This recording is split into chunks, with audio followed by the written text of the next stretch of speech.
நம்மளுடைய கிச்சனில் ஈரோடு நல்லப்பட்டி சிக்கன் வறுவல் செய்ய போகிறோம். எப்படி செய்யலாம்னு பார்க்கலாம். இது ரொம்ப டேஸ்ட்டாக இருக்கும், ரொம்ப சிம்பிளாகவும் இருக்கும். இதுக்கு தேவையான பொருட்கள் பார்த்தலாம். 1 kg அளவுக்கு சிக்கன் வந்து நல்லா க்ளீன் பண்ணி எடுத்து வச்சாச்சு. ஒரு 200 கிராம் அளவுக்கு சின்ன வெங்காயம் 1-2 கட் பண்ணி வச்சுருக்கேன். ஒரு 15 பல்லு பூண்டு தட்டி வச்சாச்சு.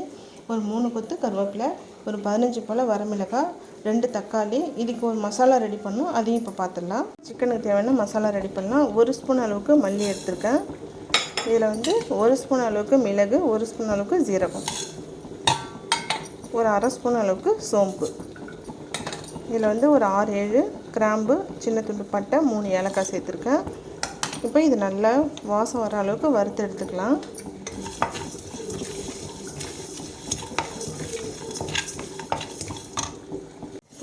மசாலா பாருங்கள் நல்லா செவந்து வந்துடுச்சு. இப்போ இதை அடுப்பு ஆஃப் பண்ணிவிட்டு இதை ஆறுனது நம்ம பொடி பண்ணி எடுத்துக்கலாம். இப்போ 2 கொத்து அளவுக்கு கருவேப்பிலை, இதையும் வதக்கி எடுத்துக்கலாம் இந்த மசாலா கூட அரைக்கிறதுக்கு.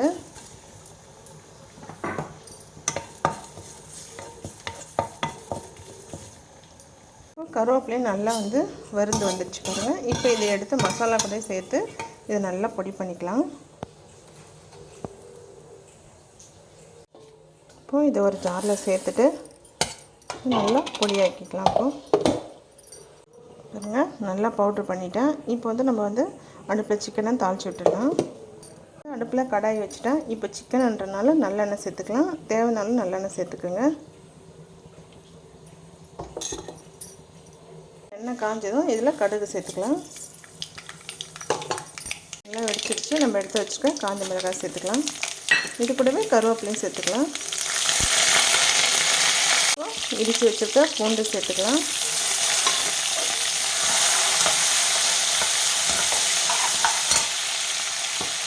இந்த வெங்காயத்தை இது கூட சேர்த்துக்கலாம்.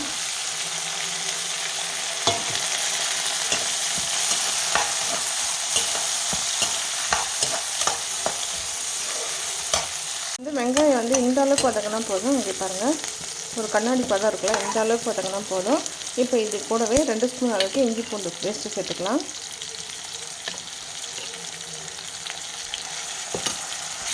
இது நல்லா பச்சை வாசனை போகிற அளவுக்கு நல்லா வதக்கி வச்சுக்கலாம்.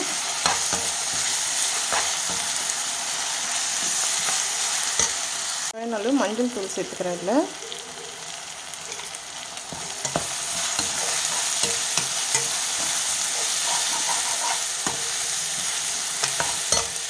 வந்து பச்சை வாசனை நல்லா போயிடுச்சு. நம்ம எடுத்து வச்சுக்க 2 தக்காளி கட் பண்ணியிருக்கோங்க, அதையும் இது உள்ள சேர்த்துக்கலாம்.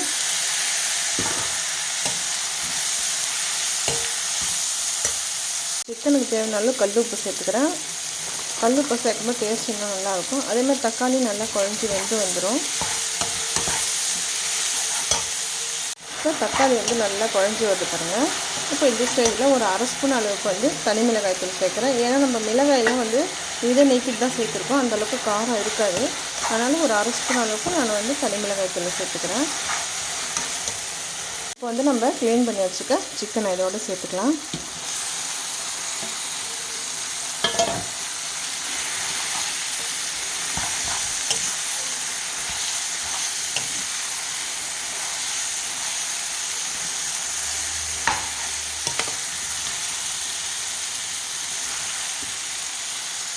சிக்கனை நல்லா மசாலாவோட நல்லா மிக்ஸ் பண்ணிட்டாச்சு. இது ஒரு 5 நிமிஷம் போல் இதே மாதிரி நல்லா மசாலாவோட வேகட்டும். அதுக்கப்புறம் இதுக்கு தண்ணி சேர்த்துக்கலாம்.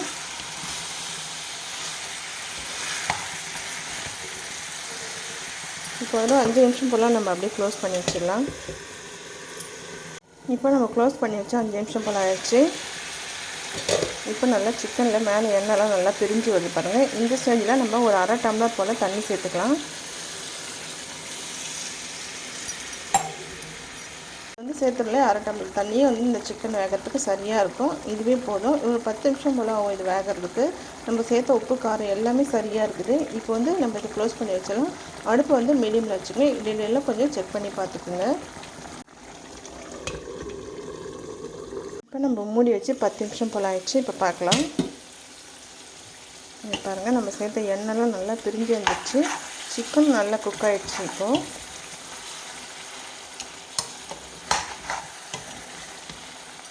இப்போ நம்ம அரைச்சி வச்சுருக்கோம் இல்லையா ஃப்ரெஷ்ஷான மசாலா, இதை இதோட சேர்த்துக்கலாம்.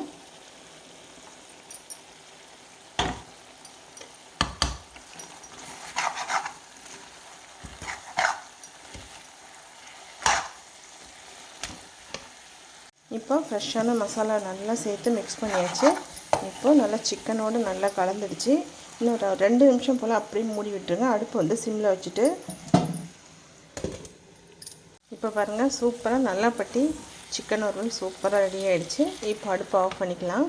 இன்றைக்கி ஈரோடு நல்லாப்பட்டி சிக்கன் வறுவல் செம்மையாக வந்திருக்கு. செம்ம டேஸ்ட்டாகவும் இருக்குது. இதை வீட்டில் கண்டிப்பாக நீங்கள் ட்ரை பண்ணி பாருங்கள். எப்படி இருந்துன்னு சொல்லிட்டு என்னுடைய கமெண்ட்ஸில் ஷேர் பண்ணுங்கள். இந்த வீடியோ உங்களுக்கு பிடிச்சிருந்தா மீனாட்சி விழாக்கு சப்ஸ்கிரைப் பண்ணிவிட்டு பக்கத்தில் இருக்கிற பெல் பட்டனும் கிளிக் பண்ணுங்கள்.